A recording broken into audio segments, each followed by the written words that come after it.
陛下，范闲已然接了春闱旧案，证人可以随时登台。陛下以为什么时候可以安排？别影响放榜。明白。放榜之后行事。这旧案背后的事儿，范闲接得住吗？他没得选。你们也不帮着出主意。陛下没有旨意呀。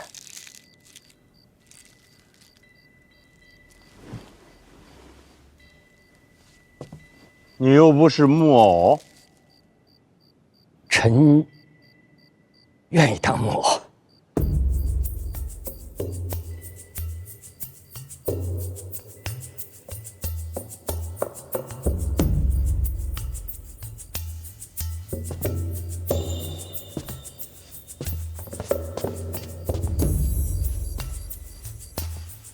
你投了9支箭了，都没中。好，朕再赏你1支。你刚才不是说一切听朕的旨意吗？来，朕命令你，此箭必须投中。臣不善此道。投。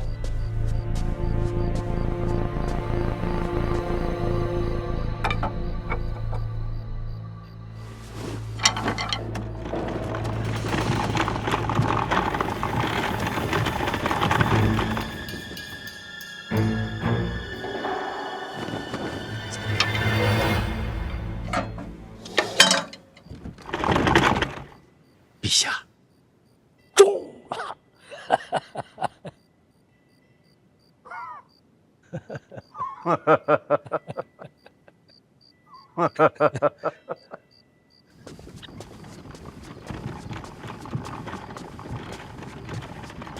都这个时辰了，陈院长辛苦了。我瞧着陈院长您今天心情不错哎。侯公公也看出来了，好眼力。过去吧，我送您出宫。这段路我认识。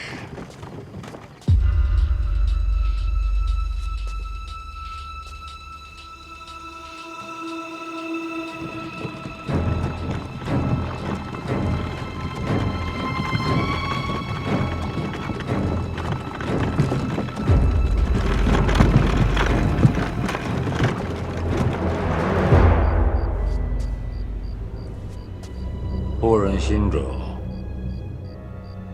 牵绊，物累而已。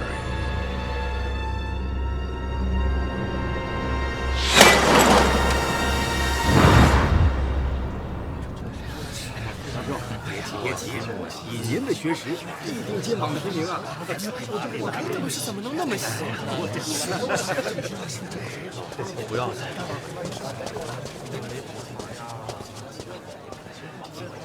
师兄，现在看书是不是有点晚了？有道理，师兄啊，来了。程家林呢？人这么多，不知道挤哪儿去了。不妨，他肯定在。二位，跳过礼部，监察院直接放榜，史无前例啊！小范大人整顿吏治，我大清必当焕然一新呐。杨万里，是杨万里吧？没错，就是杨万里。你确定？确定。杨兄，我可是早就听说了，监察院这次放榜，就是为了把他的名字加上去。本来就是他，被别人给替了。小范大人觉得不公平，这才闹得这么大。兄，原来是这样啊！听了什么消息？怪不得，我就说史无前例啊！这，街巷传闻不可信的。小范大人进宫见驾是为了你呀！街巷传闻，你们知道是谁亲手把杨万里的名字给加回去的？谁呀？小范大人，是陛下，陛下连夜执笔亲自改的名字。听谁说的？都这么说。哎呀，小兄，哪会有这么大大院的人？都是你不惭愧。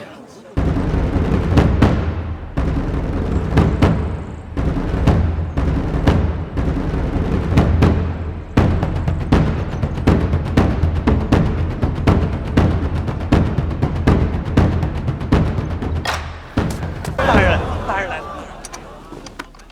祝各位心想事成。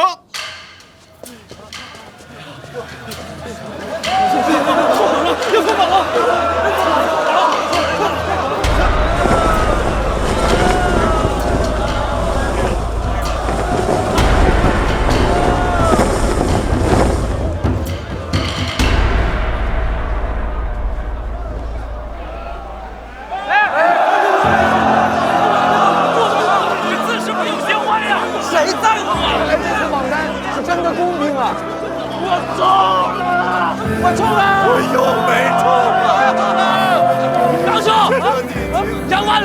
在哪儿呢？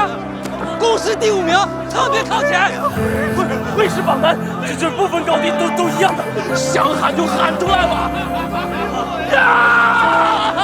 你们看看这3个字，是不是跟其他几个字不一样？好像是啊，看起来特别雄浑呐。绝对陛下亲笔，看来这次榜单是真的公平了。全完了！寒来暑往，屡试不中。我的命怎么那么苦啊！大爷中了！大爷，别白中了呀，大爷！欧兄，你也靠前啊！欧继承啊！我儿子多年有情啊！接着找你，找嘉林。不恭喜！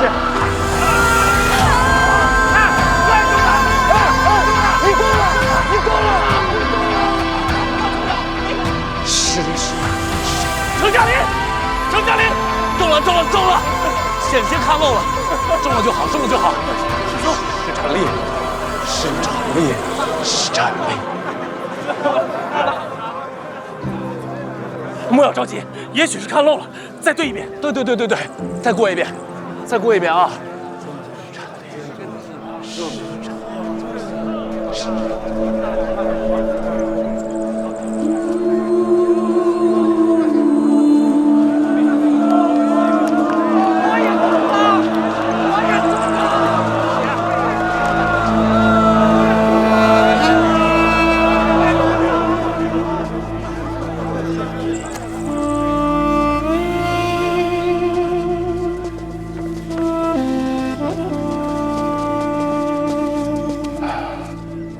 ！2位仁兄，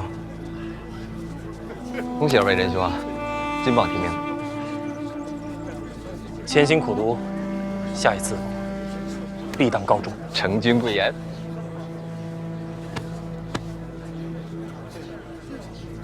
杨晓，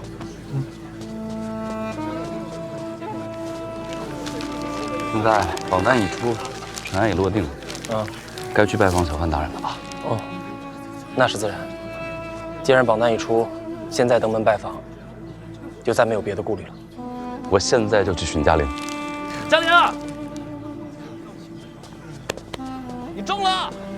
程嘉玲，我也同去吧，虽然未中，也该上门拜谢。那是自然。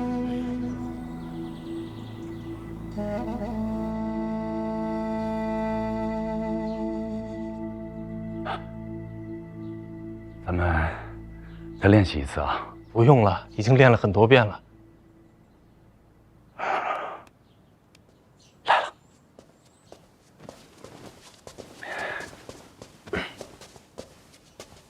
3、2、1，见过。小范大人，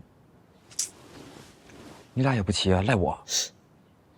上次见面有说有笑的，怎么这会儿这么紧张？上回可不知道您是小范大人。对，小范大人也是人。小范大人不是人，小范大人是诗仙。战力，怎么了？连着说。你们3个找我有事儿？小范大人监理春闱之职，对我等来说，当以门生之礼拜之。拜师投效。小范大人以雷霆之威扫清春闱之弊，此等魄力，当受此礼。我等4人心生敬佩，愿为大人效力。 4位。哦，程嘉林看榜时被人挤伤，不能走动，他让我们代为转达对大人的尊敬之情。啊，你们4人有3人上榜，虽然还有殿试定3甲，但你们如今已经能算是官绅。做事之礼不能白受，给你们准备了一些做官的道理，送给你们。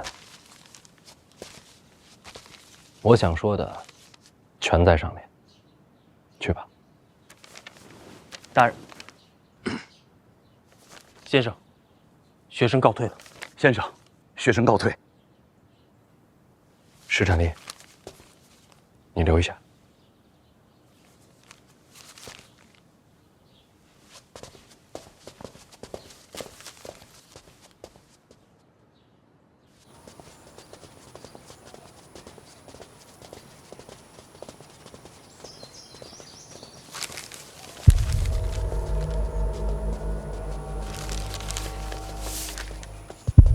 可是，在做官之前啊，杨兄，从今日起，我等便是范府门生了。你我互勉，莫要辜负了小范大人的期望。嗯。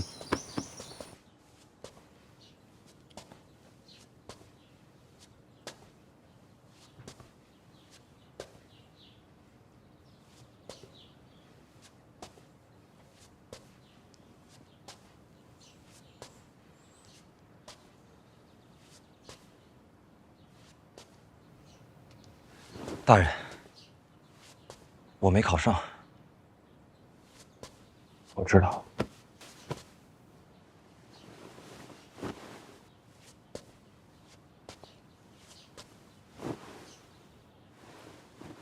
愧对大人教诲。用心就无愧。大人说的是。那大人留我，可是有什么交代？接下来什么打算？接下来这几日就打算离开京都，回家去了。你回不去了。石家镇一场火灾，全镇被烧。这是当地府衙出的报灾文书，你看一眼。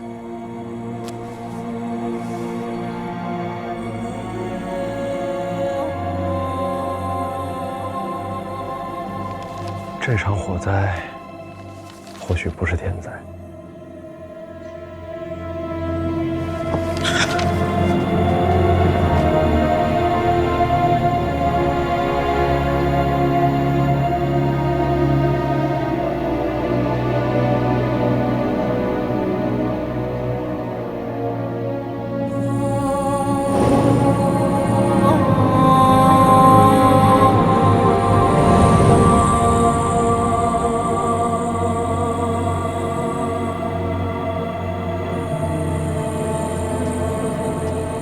大人，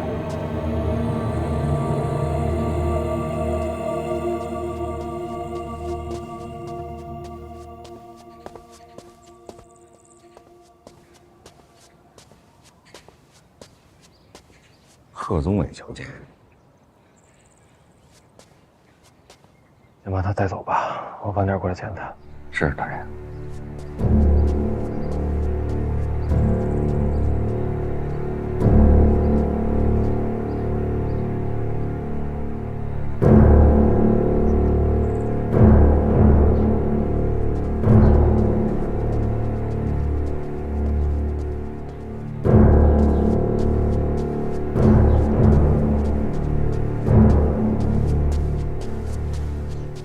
范大人，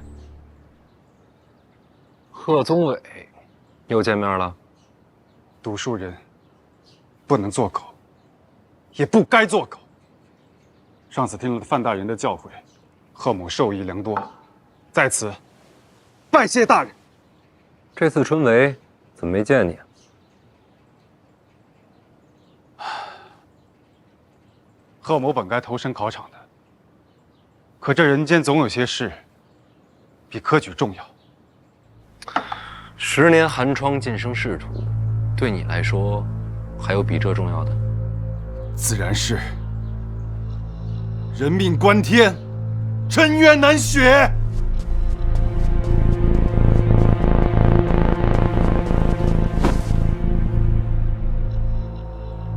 冤情，你们应该找衙门的。本该是去衙门的，可听闻大人接手了春闱舞弊之案，这冤情只能求范大人来结。春闱之冤，这夫人的夫君是上届春闱落榜的考生，此人才学卓然，本该高中的，可到头来被人冒名顶替，夺了官身，偏偏此事还被他知晓了。读书人咽不下这口气呀，便想着为自己伸冤。接着说。然而那冒名顶替之人是朝中高官的门生，谁曾想这高官痛下杀手，害了这考生的性命。到如今，只留下这遗孀在世，他却还想着为夫君寻回公道。何宗纬，这件事情与你有关？我贺宗纬天良犹在。听闻此事之后，我便离开了京都，好不容易寻找到了这位遗孀，将她带了回来。大人，如今朝堂只有范大人您愿意为天下的学子做主，我只能将她带来见范大人。你为了这件事儿，春闱都放弃了？人命关天，义不容辞。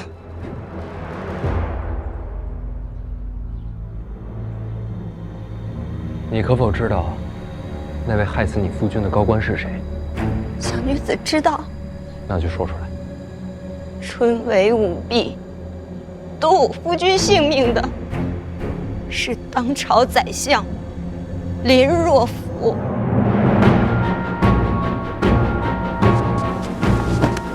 大人为民请命，天下敬仰。要论大义灭亲之举，普天之下唯范闲、范大人可为。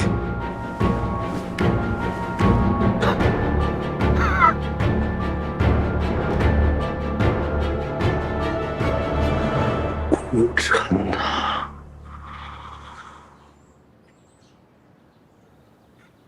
严大人，严大人，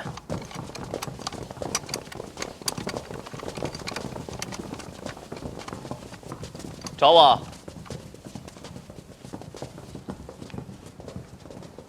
一个书生，一个苦主，搞林相杀人灭口。案子我知道了，为何找我过来？死者住处不在京都，这案子得四处协办。不够。刑部、大理寺、京都府都得协办，人不能给出去。那当然，自然以监察院为主。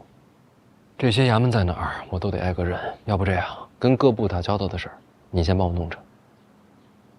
你想过没有，如果这案子是真的，你怎么办？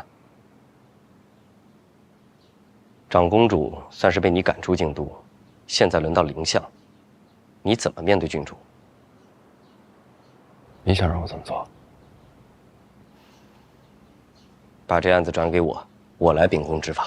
你是怕我为难？我怕你徇私。谢了，不过这案子啊，只能是我。为什么？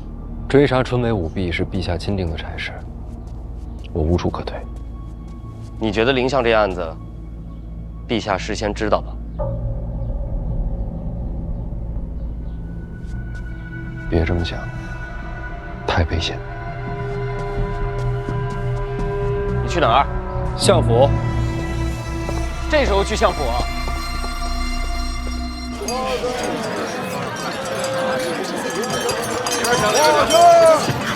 过来。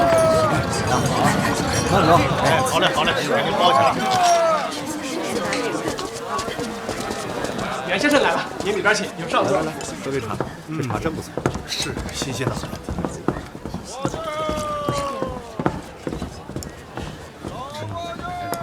多吃一点。好，袁先生，这边有上座。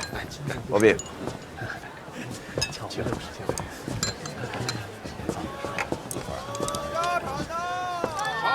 来盘牛肉。好嘞，客官，马上来。钥匙这儿。好嘞。一壶茶，2盘干果。好嘞。这要下雨？是啊，有。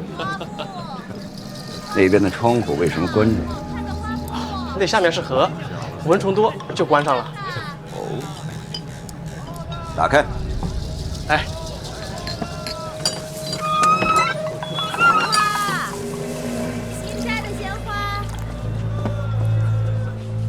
你打算就这么站多久？别愁眉苦脸的，年轻人不能消沉。有人报案，杀人灭口是吧？听说了。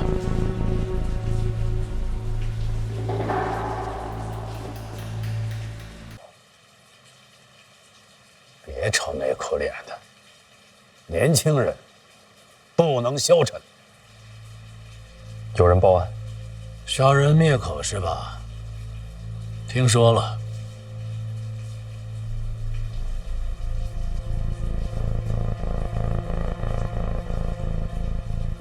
是您吗？真要是我，你会抓吗？你要想大义灭亲，这会儿就不该来见我。你要是想徇私枉法，这会儿就更不该来见我。落人口实，小心被参。如果杀人灭口的真是您，我亲手抓您，无法面对婉儿；但我若是徇私，无法面对自己。还是心不够狠。所以是您吗？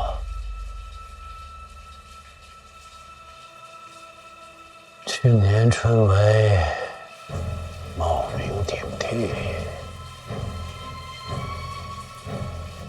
好像有那么点印象。好像，毕竟不是什么大事，用不着我亲自招呼。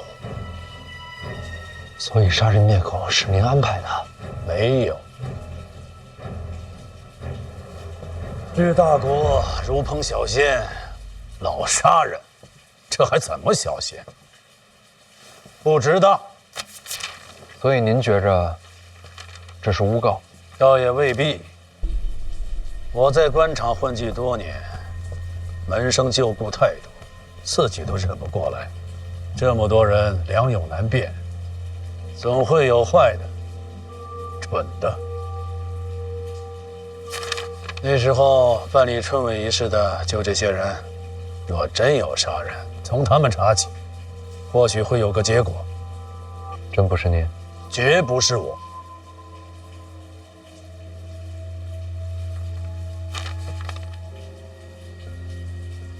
苦主是亲自登门寻你的？是。陛下才把查处往日春闱的差事交给你，命案就送上门来了，可真巧了。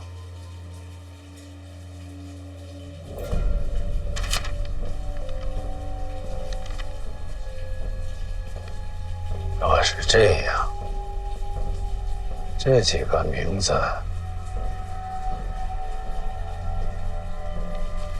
未必扛得住。这个案子牵扯很广，一会儿我们会护送你们去大理寺。等到了地方，该问的也得再问一遍。你们记住，在大理寺堂上，不必慌张，不必多虑，一切都由我监察院做主。听明白了吗？学生明白。奴家明白。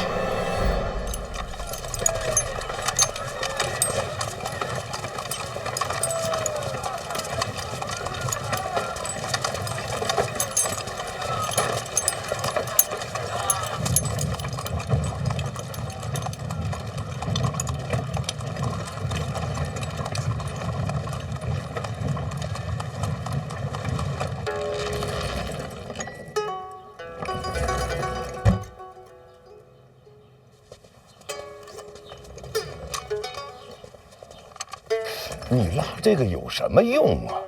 闲着也是闲着。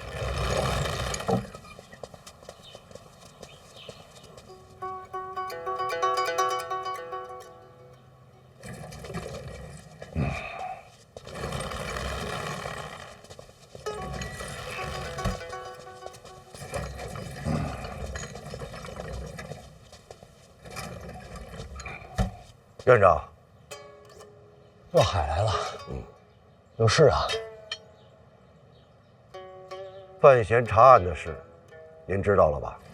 知道。林若甫为相多年，门生众多，要查他，靠年轻人不行。你刚才讲的这番话，他刚刚讲过。咱俩这话几乎一字不差。继续说。林若甫将来是范闲岳父，再怎么也不能让范闲去查呀。无论什么结果，将来让范闲如何自处，这话我也说过。你还说过什么？我意思，林相这案子要不换个人查。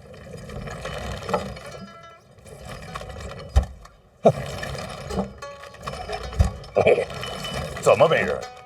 你这不闲着没事拉绳玩呢吗？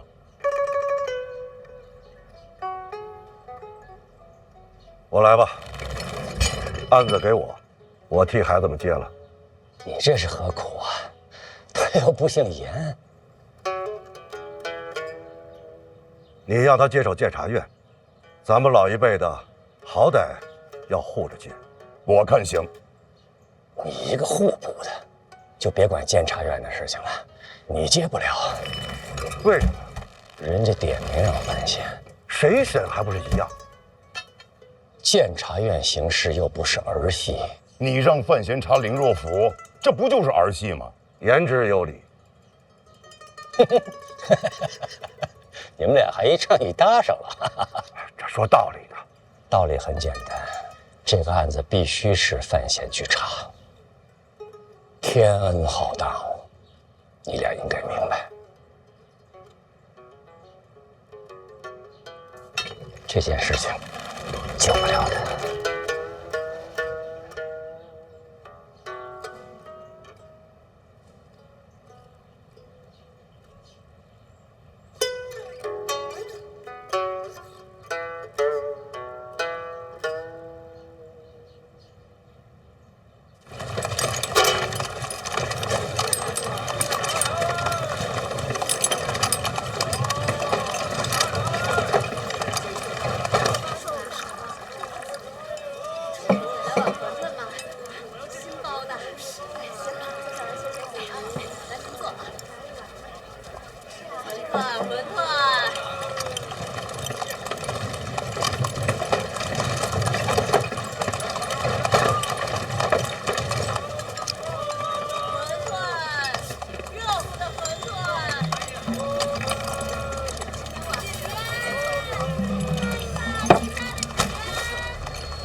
妇人，你何等身份，竟敢与相爷为敌？相爷与我有知遇之恩，此恩今日必报。拿人！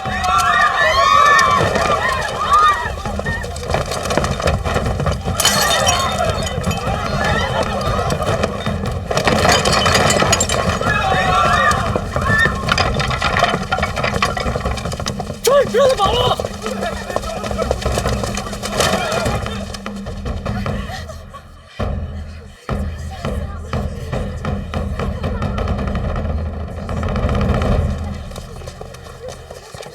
严大人，杀人灭口的证据啊！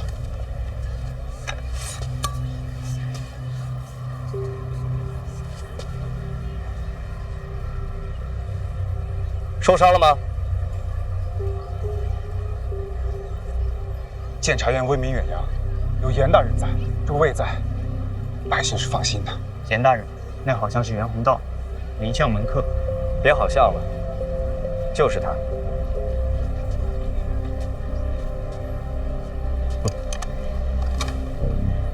这年头，都把人当猪吗？退下吧。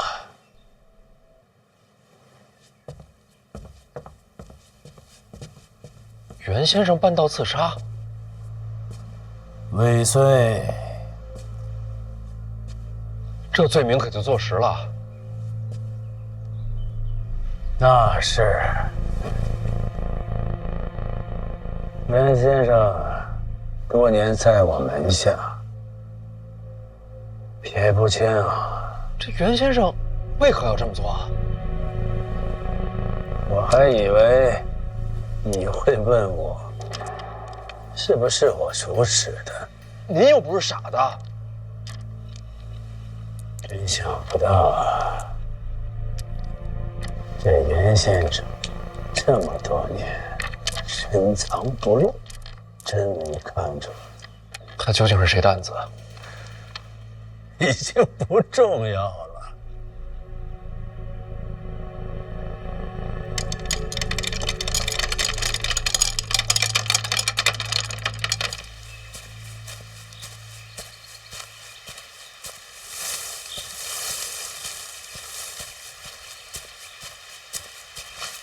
大人，去哪儿啊？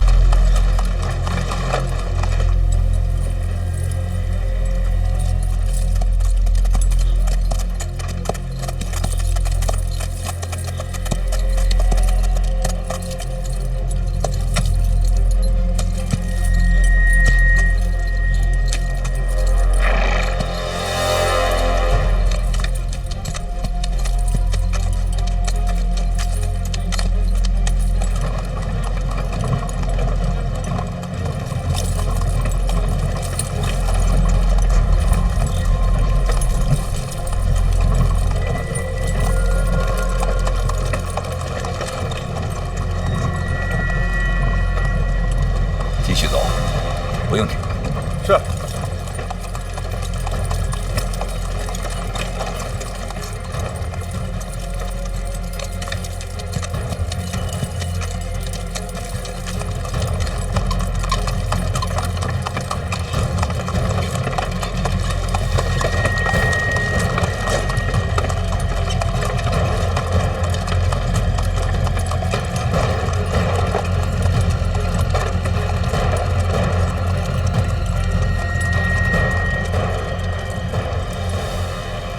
信阳去，长公主封地。袁宏道是长公主的暗子。嘿，范闲办案，长公主下套，不管怎么样都是别人，和那位没关系。范大人这话，我就当没听见。你听见，我也不会承认。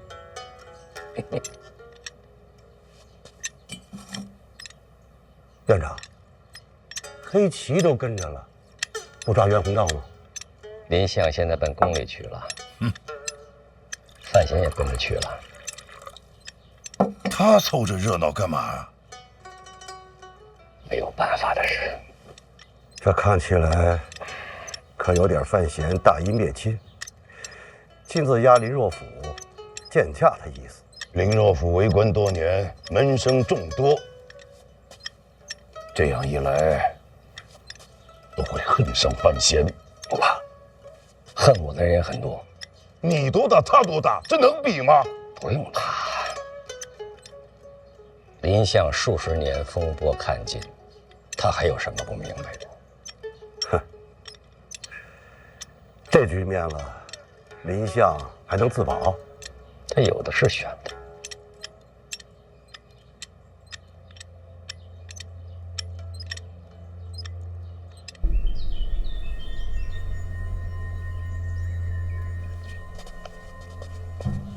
范闲，待会儿见驾，无论我说什么，都别搭腔，当没听见。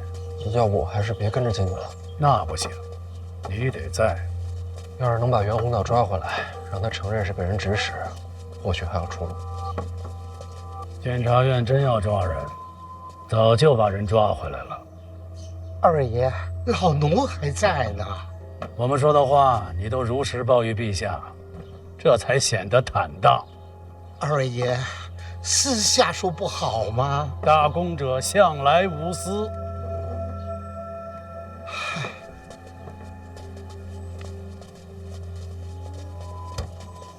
我刚才都交代什么了？一会儿陛下面前，无论您说什么，都别搭腔。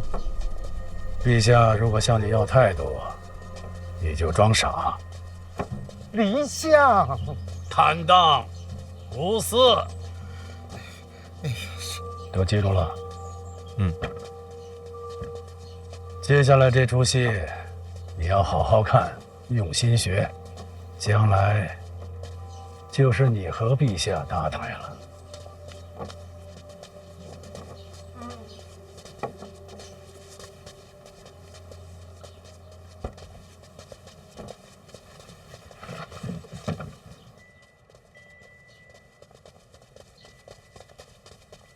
陛下，林相小放的人到。快给林相赐座。林相啊，朕这几天看了不少的折子，我大庆国是人尽其能，一片欣欣向荣的景象。多亏了你呀，你功不可没。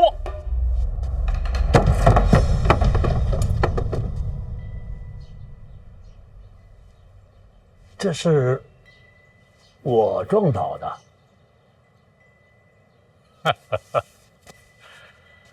林相，坐。臣已年迈，老眼昏花，渺渺糊糊间冲撞了天子，还请陛下治罪。刚才已经说了，林相功高啊，何罪之有呢？陛下如此待臣，老臣百死亦难为报。臣说百死是成百上千的百，不是平白无故的白。好端端的说什么生死啊！人嘛，总有那么一天。林相正值盛年，为言过早啊！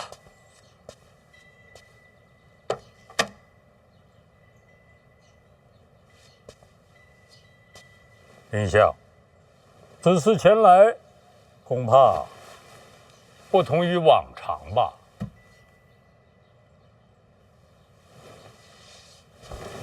陛下，臣有罪。起来说。臣这些年劳神费力，心神俱损，如今满头华发，百病缠身。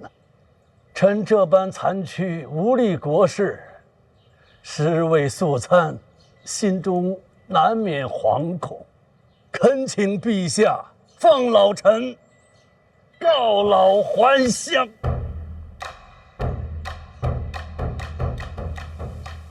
百病缠身。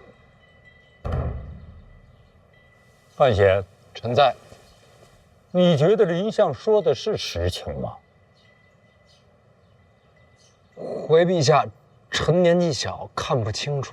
你不是学医吗？学的是毒。会把脉吗？那倒是会。来，给林相把脉，看他都有什么病。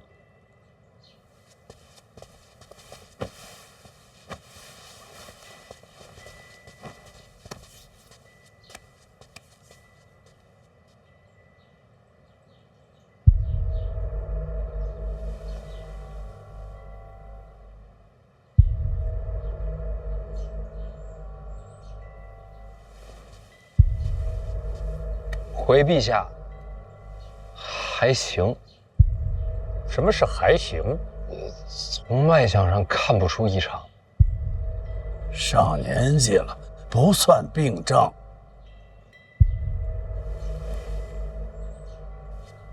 哼哼，林相啊，你不是说你百病缠身吗？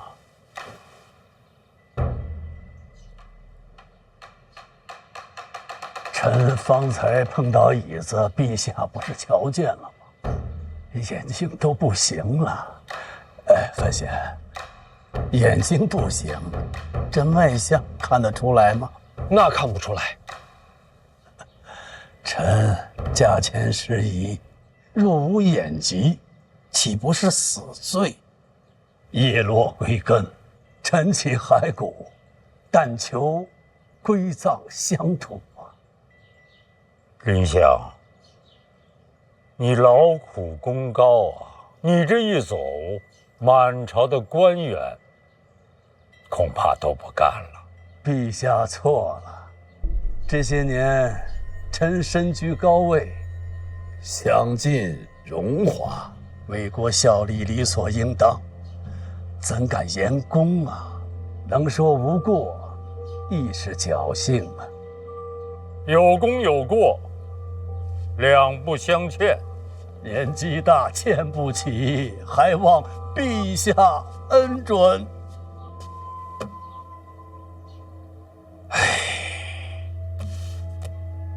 真是舍不得你啊！臣感激涕零。你若走了，谁能做宰相的位置？如此重任，自然是陛下权衡，臣不敢妄言。可是举目望去，满朝文武，能有学识、有眼界的，恐怕没人能胜你吧？这真没有。若是有人强过老臣，这么些年，这宰相之位就不该是臣的。我要说有人能接我班，这说明什么？说明朕不识人呗。所以，陛下何等眼光，怎么能看错人呢？所以这个宰相的位置还是林相的。可惜我老了，陛下也不用担心。臣告老后，陛下可以慢慢找，慢慢选，总能找到最适合陛下的百官之首。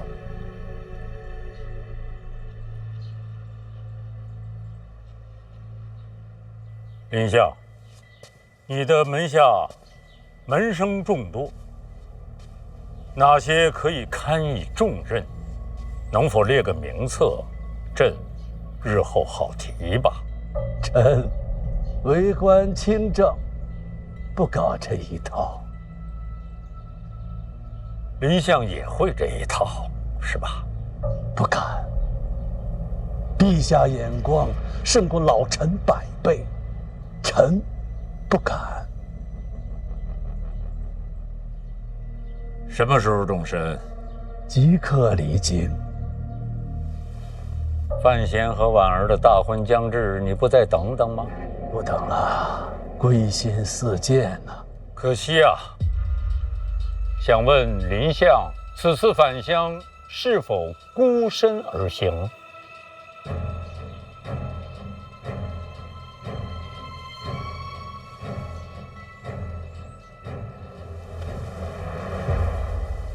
正如陛下所愿，臣孤身而返。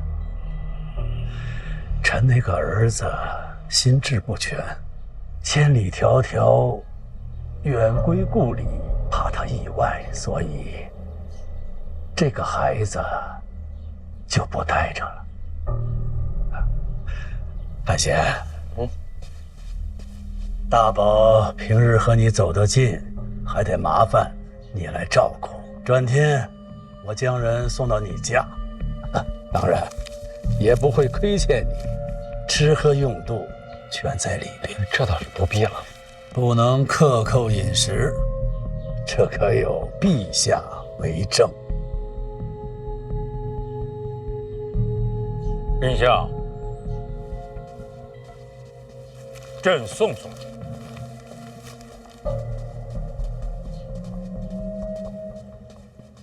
陛下，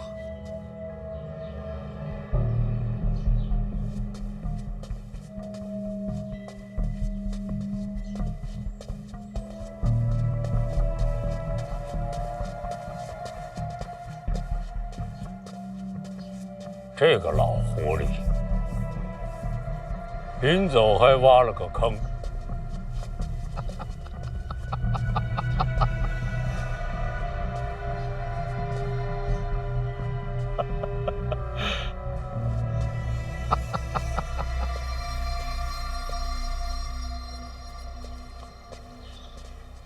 史国真要告老还乡？会师榜单，杨万里被替换，结果又如何？礼部尚书郭征被陛下贬出京都，发放江南了。成为造假，就贬了一个郭征，这算不算不了了之啊？其实结果只有一个，让你彻查往年舞弊，借命案送我一程。陛下的幻象之心藏得够久啊！所以这一步一步，都是为了您。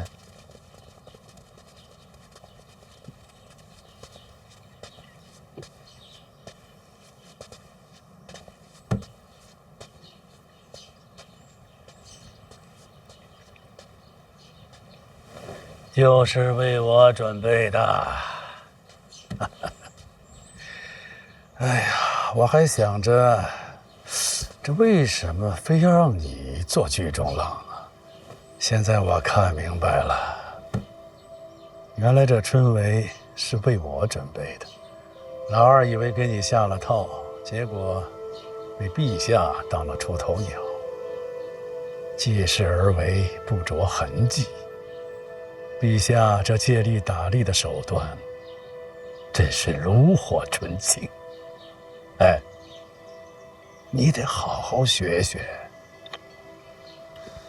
这可太难了，我恐怕学不会。哎，其实啊，也没那么难。说白了，君臣将相跟唱戏一样，唱念要真，心里要稳，就那么回事儿。我考考你，陛下为什么要让我列出门生旧故的名册来？您在朝中为相多年，人脉甚广，交出名册，选下一任宰相时才能避开您的影响。所以，我不能给。人脉是我立足的根基，我不交出底牌，就还有回到京都的可能。那陛下也不逼问吗？我刚才的意思就是，君臣之间就像在下棋，对弈时心要稳，落子要狠。大家都心照不宣。这些要是您不说，我是真看不明白。我再考考你吧，我为什么把大宝留下？为了我。这些年，我也积攒了不少人脉。我这一走，麾下的门生或许对你不满。毕竟这件案子是由你引起的，偏偏这种事也很难说得清楚啊。大宝留在我家，就不必解释了。陛下让你把我逼走，就是要你做孤臣。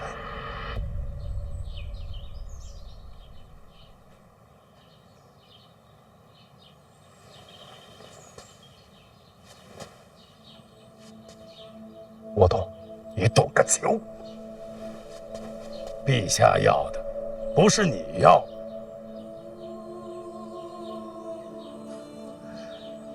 我们做臣子的最刺激的是什么？不就是跟陛下斗吗？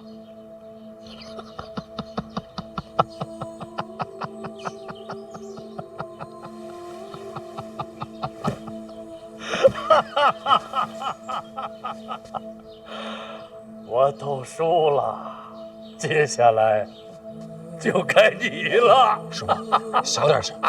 行了，我要走的人了，笑笑不打紧。那个考生命案怎么办？什么命案？为陛下效忠。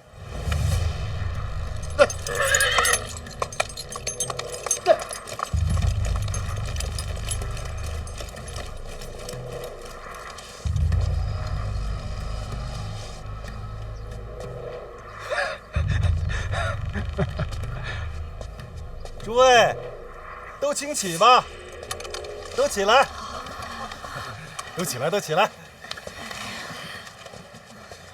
哈哈哈哈！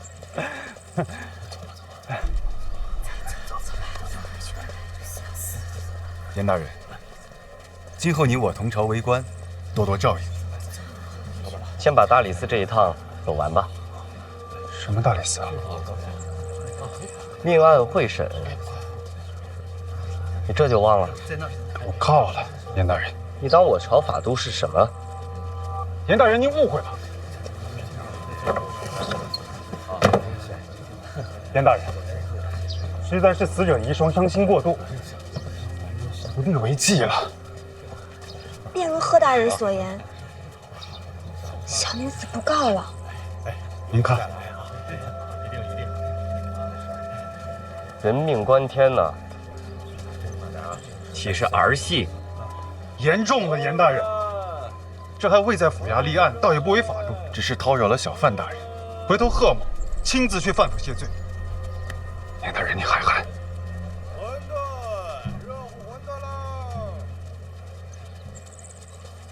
严大人，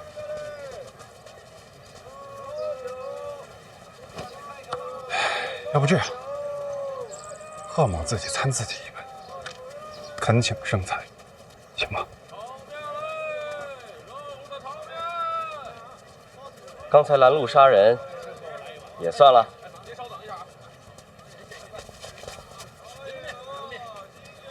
得饶人处，亦当宽宏。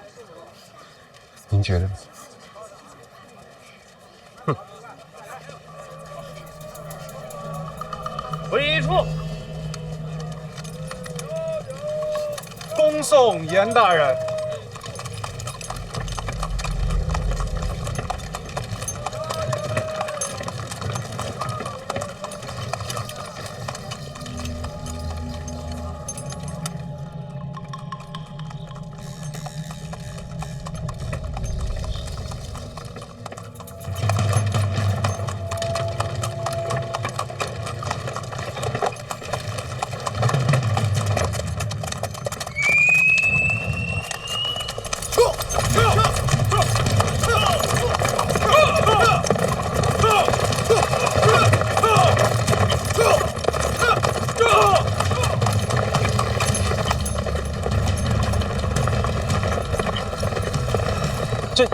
这怎么突然就走了？说明京都谈判有结果。跟了一路，还以为要抓人呢。没谈妥，自然要抓人。那就是没事了。今天没事，未来看命。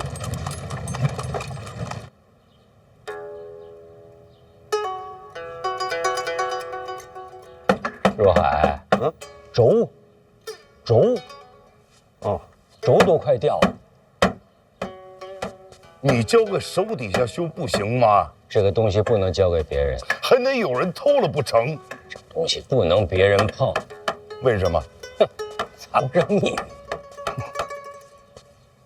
不就椅子安俩轮吗？能有什么秘密？范大人，您给搭把手。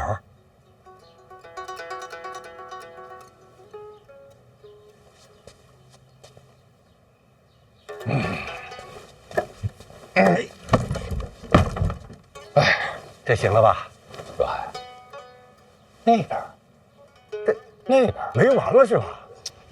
我给你补工去。范大人，你还得辛苦一下。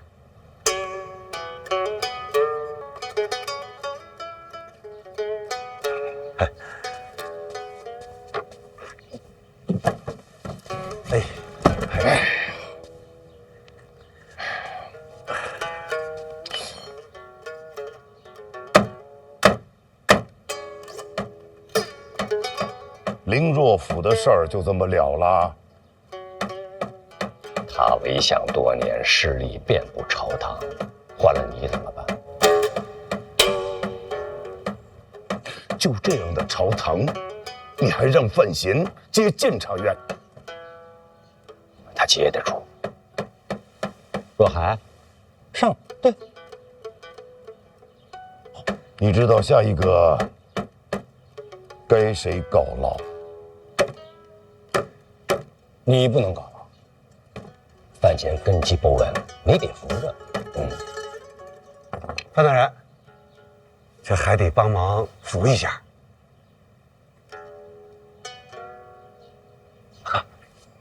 范大人，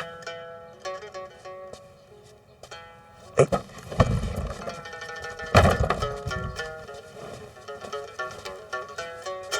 我就不该让范闲来京都。这是你我控制不了的事情。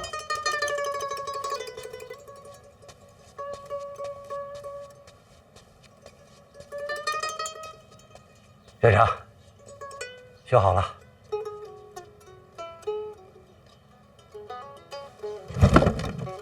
林若甫为相太久，你何尝不是一样？你就没想着全身而退吗？我还有事没有完成啊。什么事？我去给你找工钱啊。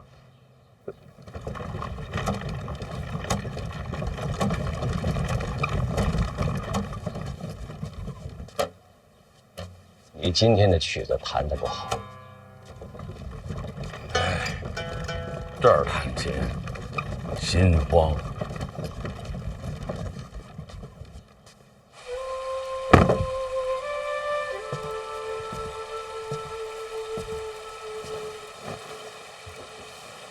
大宝，别。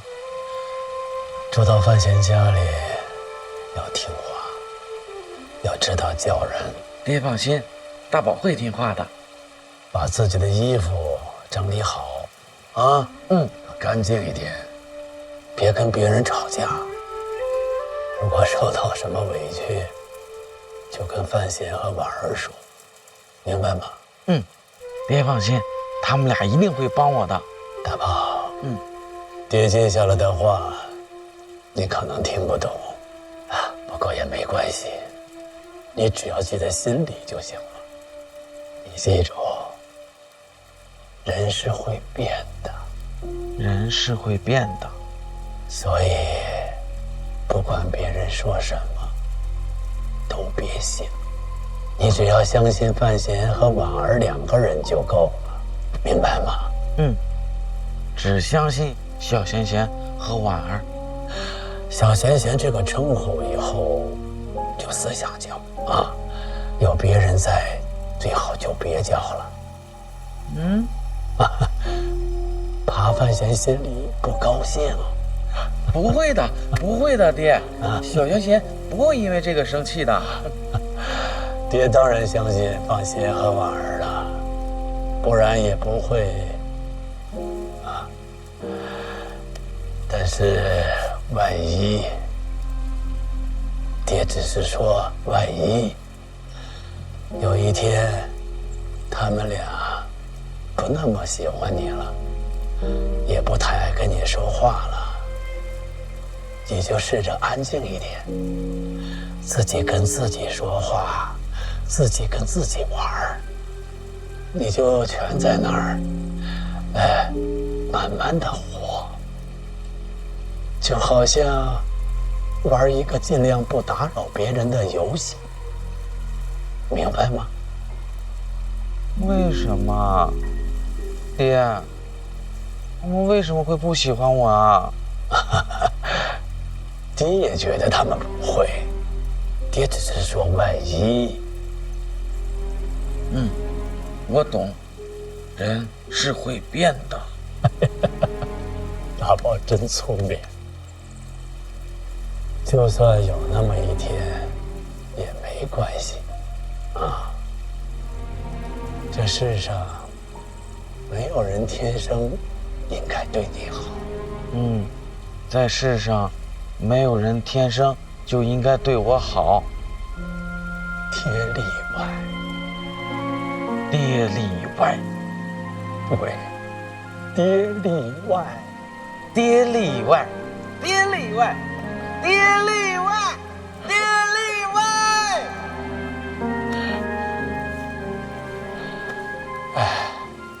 好。小小的放在这里面，往里面放。快去上我爹那儿把大宝带过来。留一个位置。不行，你不能碰这个。这里面装的是大宝，你不能碰这个。这里面装的是大宝，大宝不要害怕，他不是坏人。我知道，我知道。哎，这大宝吃了多少好吃的呀？这肚子鼓的都快爆炸了。他可能吃了。哎，大人我来。大宝，大宝。哎，不行，这个你也不能碰。你知道这里面装的是什么吗？我跟你说，这里面是爹给我的山楂，可好吃了。你爹给你削食的。你怎么回事？都跟你说了，你不能这。哎呀，给我，大宝不要害怕呀，他不是坏人。大宝吃饱了啊。这是爹给我的花，这是爹给我的山楂啊。对，大宝削食的嘛。对啊。哎呀，都跟你说过了，你不要碰它。这是大宝的大宝。哦，吃饱了。啊，哎，你帮我放一下吧。放。啊，商人，咱别累着啊！不要害怕，不要害怕，大宝。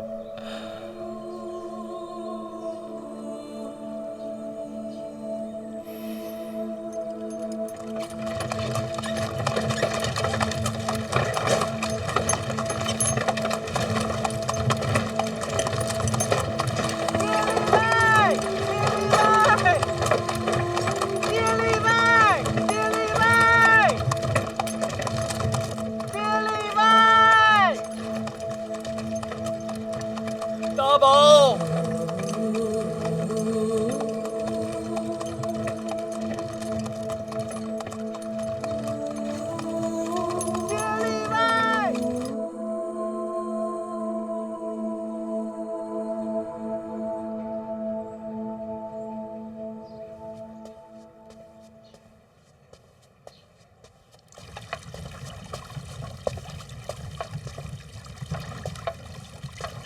石场力，石场力，石场力。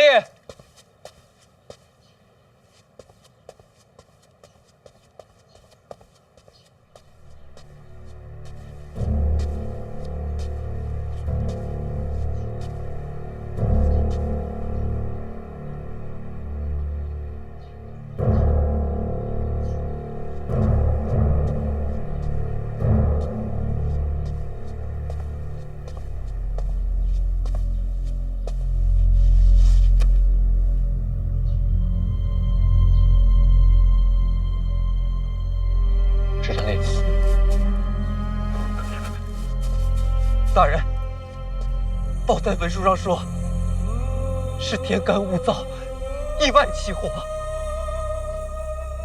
啊！可这不对呀，大人。天灾起火，总要有个源头。就算风大火急，也不可能一下子整个镇子都着了。就算镇子烧了，人也不会全遇难吧？这道理我都懂，写这个的不懂吗？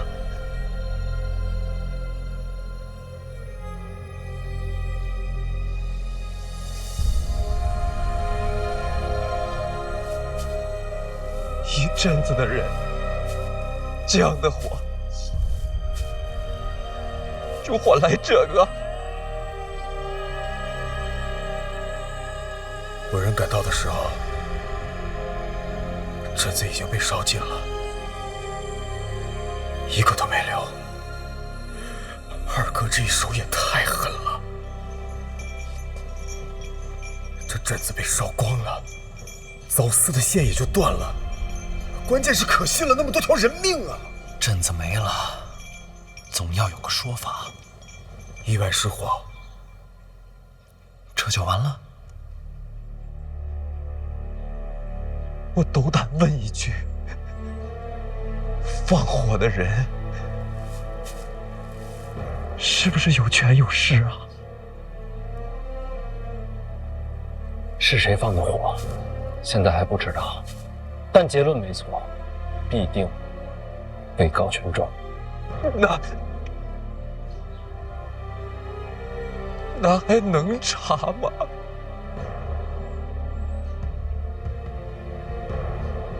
你知道吗？今天还有一桩命案也送到我面前了，但到了刚刚，案子没了。什么叫没了？报案的撤了。石善利，当今这世道，若没有苦主愿追真凶，很难有案子。大人，我想找真凶。你会撤吗？我全家都没了，大人，我撤去哪儿啊？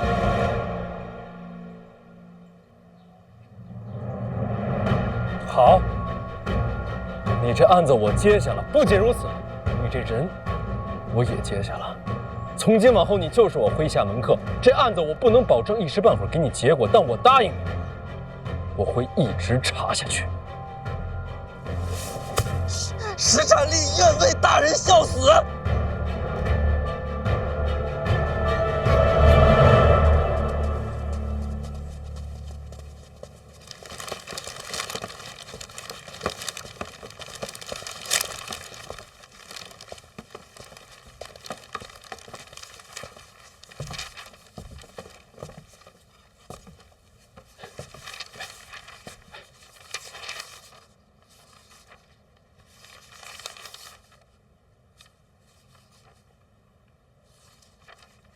诸位前辈，在下贺宗伟蒙圣恩拔擢，从今日起也是一名御史了，请各位前辈多多提携。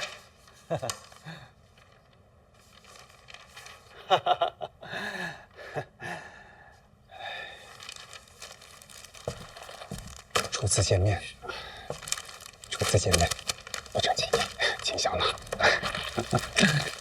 多多提携。多多提携，前辈，多多提携。这是送礼？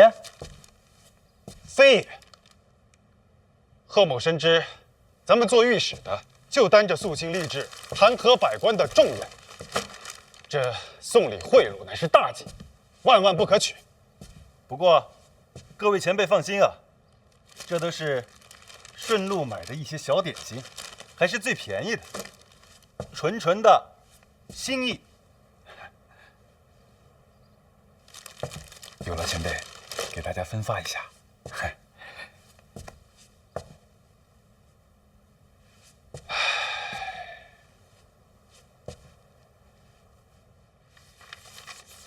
敢问前辈，这是赖明成赖前辈生前的座位吗？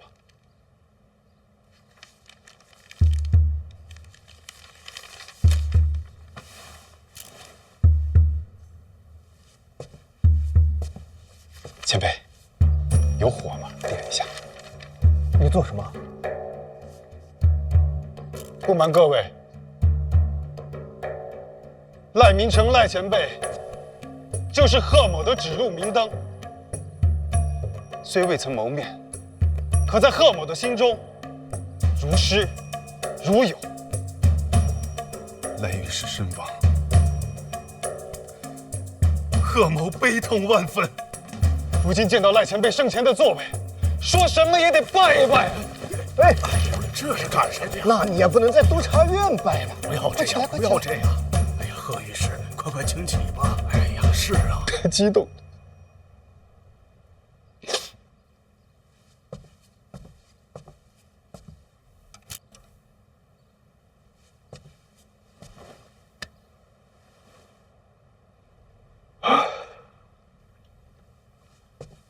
对了，贺某久为白身，只知赖御史遇难，却不知前因后果，是否有小人陷害？原来你不知道啊！赖御史遇害都是因弹劾范闲而起，最后奸行害他的也是此人。啊！竟然是他！我此前还登门造访过这贼子。之前不知，这不怪你。以后啊，少与他走动便是。不行，面对恶贼，岂能退让？我现在就去范府找他理论。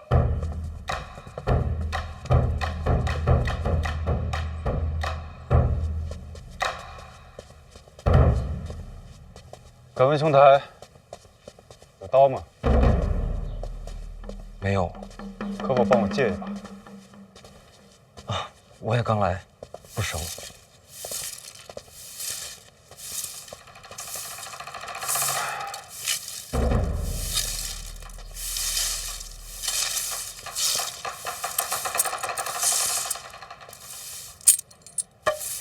借用一下。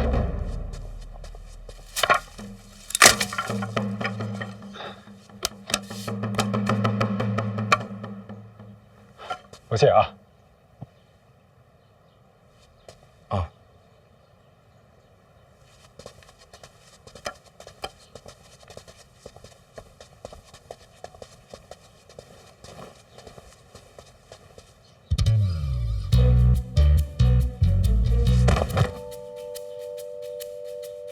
你跟他说什么了？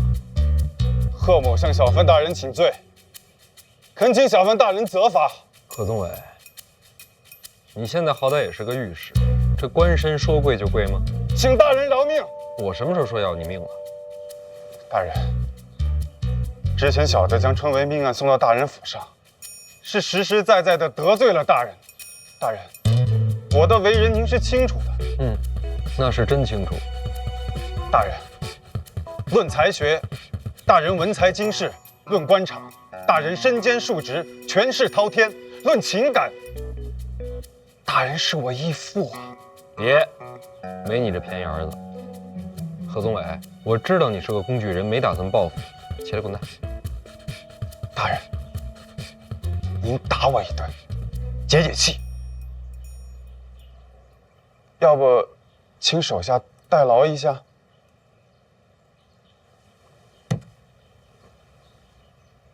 你是讨打来的？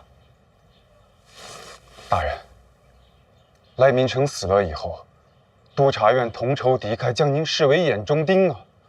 我要是在您的府上被打了，往后这御史好做一些。到我府上镀金来了，不白打呀，大人。小的在督察院，将来但凡有个风吹草动的，也好暗中告知大人，不是？大人，这小的无依无靠、无权无势的，不过是挣扎求存罢了。大人您见笑了。宗哥，恭送。大人，您打2下吧，实在不行打1下也成。请吧。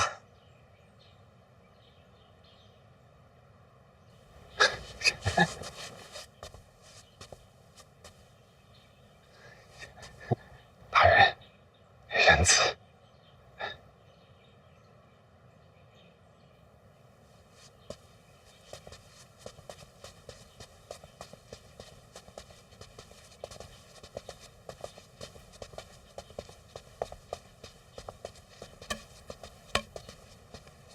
兄台贵姓啊？哎，不打人的啊。你是小范大人的门生？我落榜了。落榜了也好啊，入了官场不拼命，照样没有前程。还是年轻啊！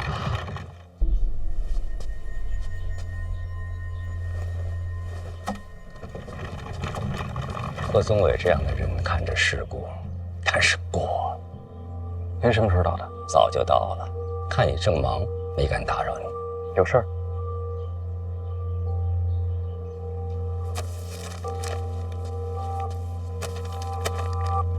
五竹先生最近来过没有？没有。听说小范大人是五竹先生的亲传弟子，若是五竹先生不在，跟小范大人过过招，也是一样的。别理他，一个武痴，总想跟五竹交手。先干正事。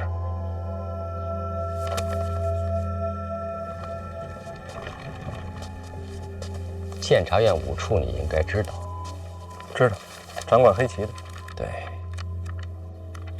监察院黑旗一直驻守在京都城外，但是辎重粮草一直是由京都来调配，所以免不了由一处来协调。这里记载着这些年物资的调配和黑旗的调动，你仔细看一看，以后这件事你就担起来吧。这点小事儿您找个人说一声就行，干嘛亲自跑一趟？监察院黑旗不受军方控制，整个大清国除我之外，只有一个人能调动黑旗。陛下。对。哦，对了，听说您相要告老还乡了？是，就这2天的事儿。真快啊！人都老了。不过最近这段时间，告老还乡的不只是林香一个人。你仔细看看，多费点心，啊！走了。这就走了？忙着呢。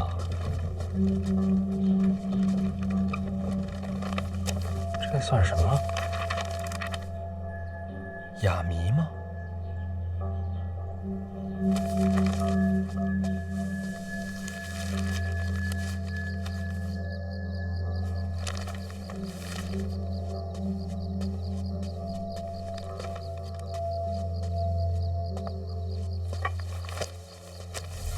大人，这么晚了，吃点夜宵吧。你说这到底算什么呀？考题吗？黑旗的辎重运送都是一处负责。您是不是想太多了？不会，这里边绝对藏了别的意思。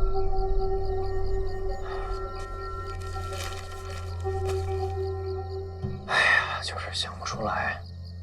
你说他有什么话，为什么不能直说呢？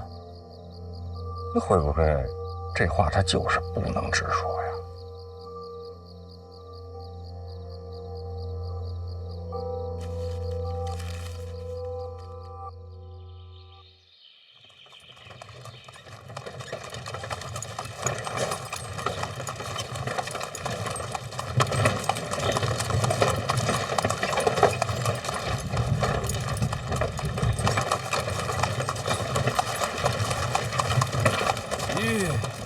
师伯，师伯，不是说好不送了吗？搭个便车。你去哪儿啊？就前面。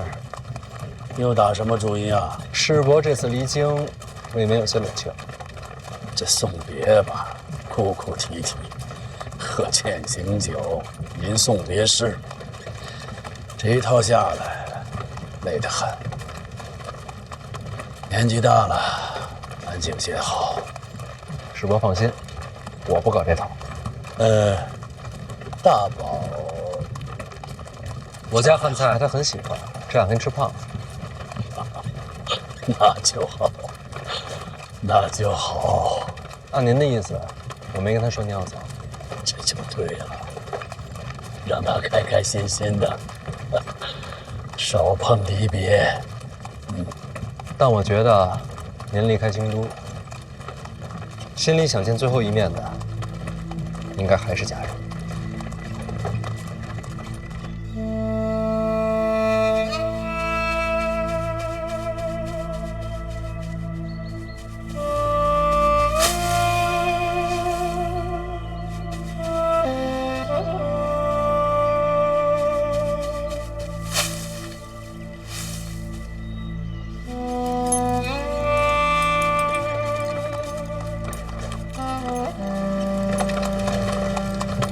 劳驾停一下。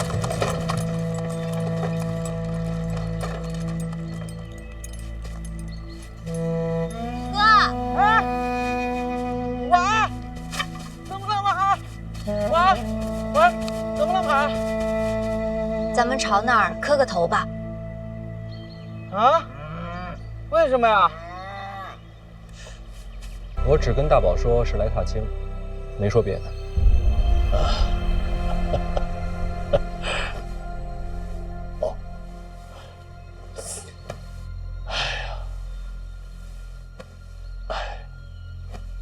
只是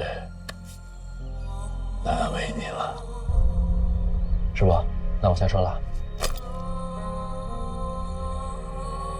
祝你和婉儿百年好合。也祝您一路顺风。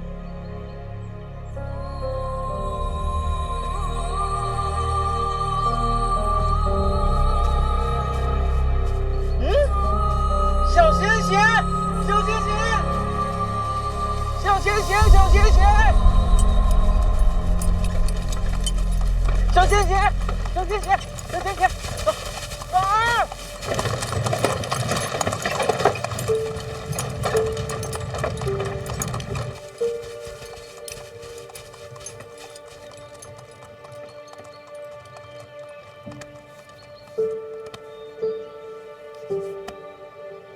能够告老还乡，已经很好了。嗯？什么很好了？一家人在一起就很好。我们是一家人，一家人就应该在一起，谁都不分开。来，我给你们分山楂吃。来，小贤贤。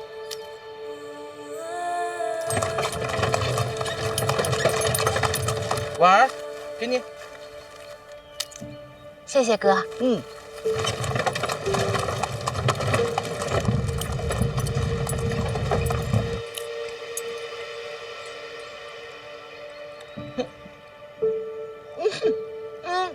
怎么了？怎么了？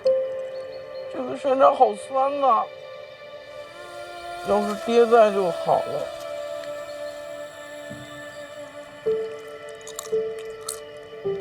不过没关系，爹很忙的，我们还是自己玩吧，好吗？小贤贤，走，我带你去抓蝴蝶，走。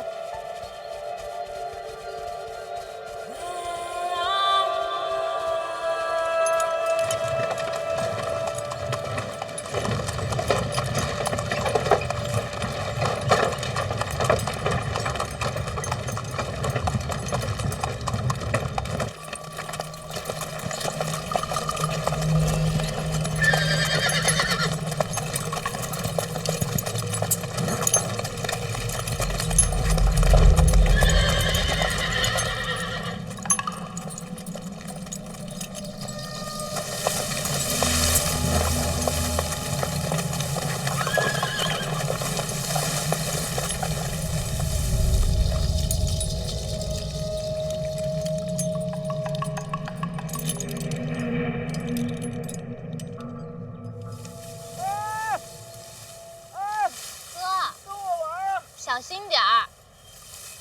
我让他跟我抓蝴蝶，他不跟我去呀！哎，你不跟我去，我去找别人玩了。哼！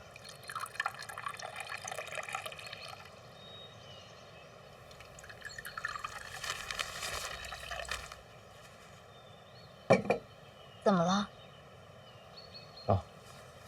陈院长给出的谜题一直没解出来。要不师爷帮着看一眼？黑旗调动，这可是绝密，我就不看了。这怎么给你了？遗嘱要管黑旗的物资调配。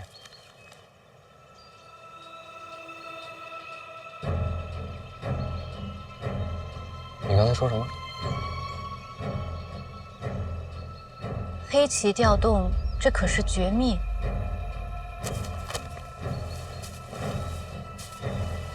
检察院黑旗一直驻守在京都城外，这里记载着这些年物资的调配和黑旗的调动，你仔细看一看。怎么了？没事，你们先玩，我想起点事。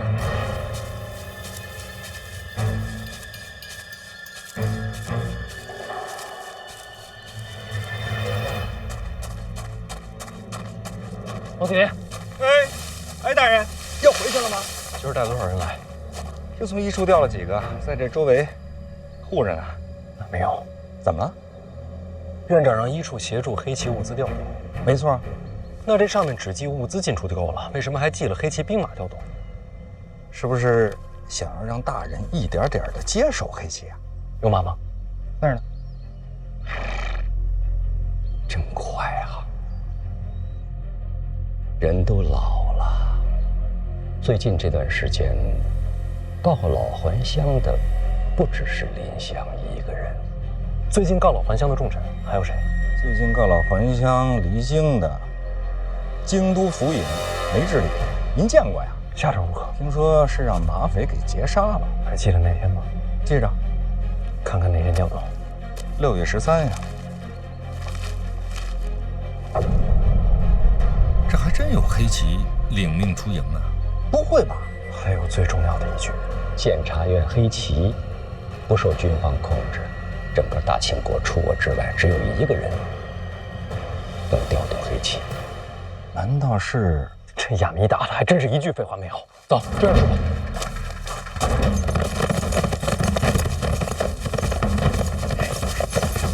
真碰上黑旗，咱俩也拦不住啊！情况紧急，我上哪儿找兵马去？拼一把！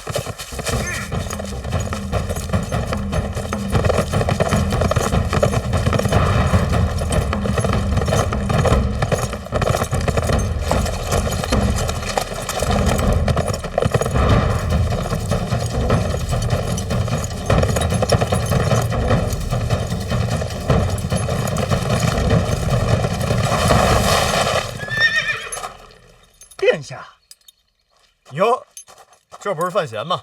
这么巧，你怎么在这儿啊？我不是领了宫中侍卫的副职吗？饶着禁军懈怠，带他们出来练练。在这儿练？陈院长安排的。禁军嘛，要凑个空日子不容易。真有他的。怎么了？殿下，掉脑袋的买卖敢不敢做？你要这么说，听着可刺激啊！可能要冲黑旗。我什么都不知道，人是你拐走。时间紧迫，来不及解释了。跟着我，这。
大家好，大家辛苦。我来介绍一下啊，这边的全是禁军，还有这一位大皇子，常年在边境领兵，好歹也是个皇子。好歹是个。还有那一位王启年。不是大人，你说我不管用的，轻功特别好，谁也追不着。各位手下到时候留情啊。又是禁军，又是皇子，再加一个轻功特别好的，不好灭口啊！要不商量一下，大家各退一步，各回各家。将来有人问起来，就拿这个说事儿，所有责任在我。有的商量吗？你是范闲？是我。身为黑旗，非受命不可出营。我既在这儿，便是领命来的。范提斯应该知道，军令如山。那就是没得谈了。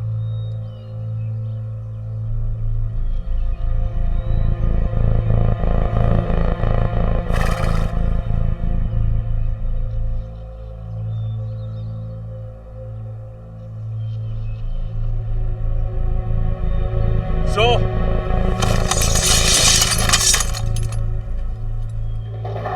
你这可有点割裂啊！你不说各回各家吗？不是军令如山吗？黑旗隶属监察院5处，此次出营领的是5处之命。范提斯于监察院内，只在院长一人之下。你的命令高过5处，所以各回各家，便是军令。多谢。哎，军令。归营。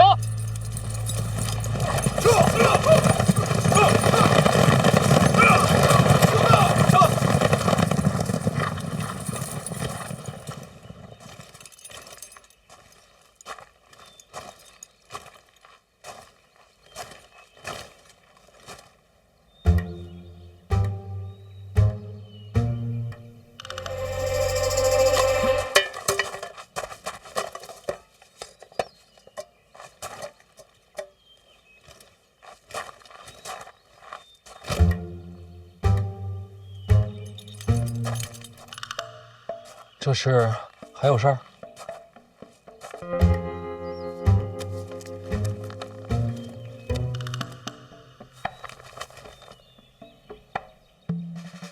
听闻提斯死讯，我连夜买的。那我谢谢您。幸好是误传。要不输钱我赔你？不用。提斯可方便留存墨宝。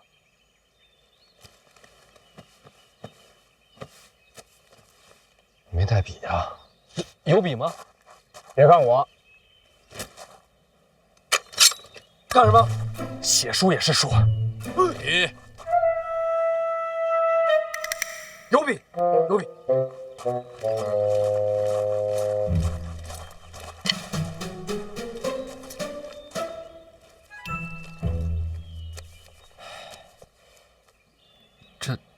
这也没有墨呀。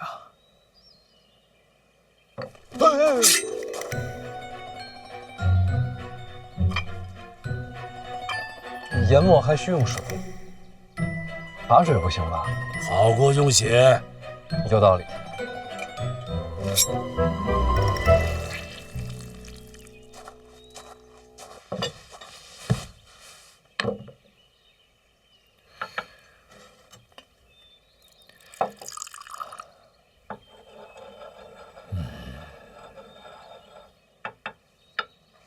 来吧，大人。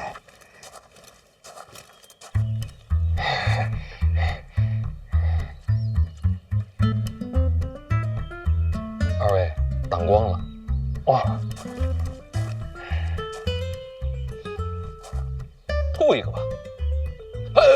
不是让你吐，是写上你的名字，表示赠签于你。甚好。贵姓啊？荆，荆棘的荆。对，好姓。名字？无名。荆无名，好名字。哎，不是无名，是没有名字。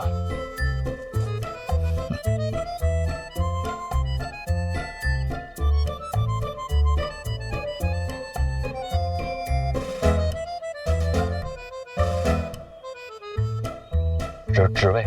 副统领，隶属5处。啊，好，好。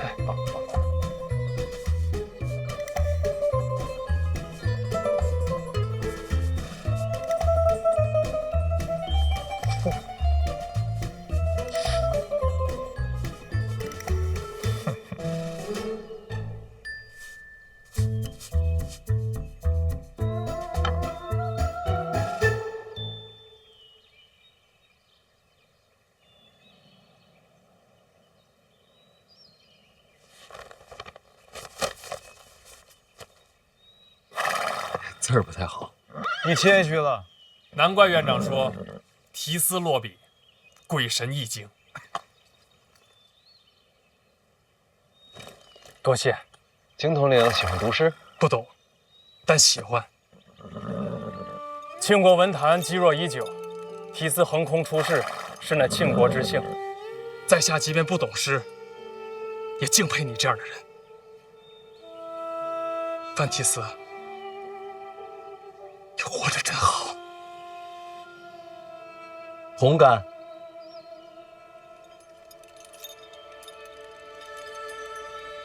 这。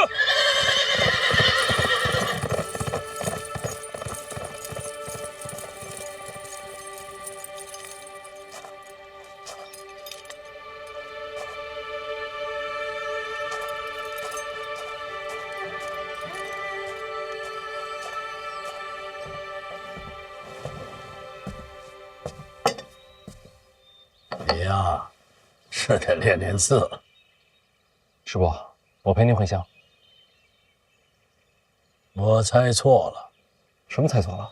黑旗出现，这说明了什么？陛下想杀您。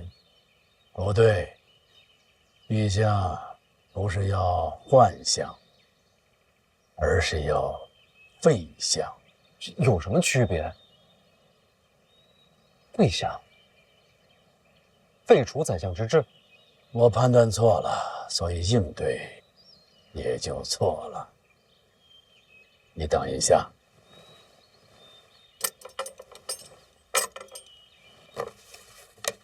这个上面记的都是我所有的门生旧故，你把它交给陛下，然后对陛下说，我回乡后会上一奏折，严明相位之害，百官之首，权位过重，若与虎狼之臣，社稷将危啊！废相之举由我牵头，与陛下无关。好了，你回京吧。我还是送您一段吧。没必要。东西送过去，话传过去，我自然安然无恙。黑旗都来杀您了。不是要杀我，是提醒我。这么自信吗？这还不是杀您？我不会死的。这些下人恐怕一个都保不住。我不是没智力，我死了，史书没法写。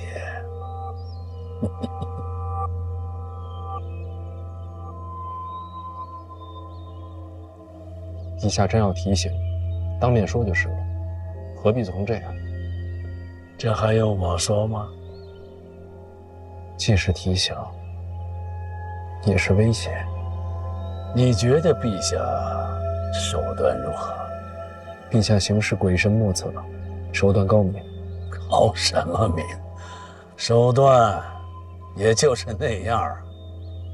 你若掌控六部，手握兵权，你同样可以手段高明。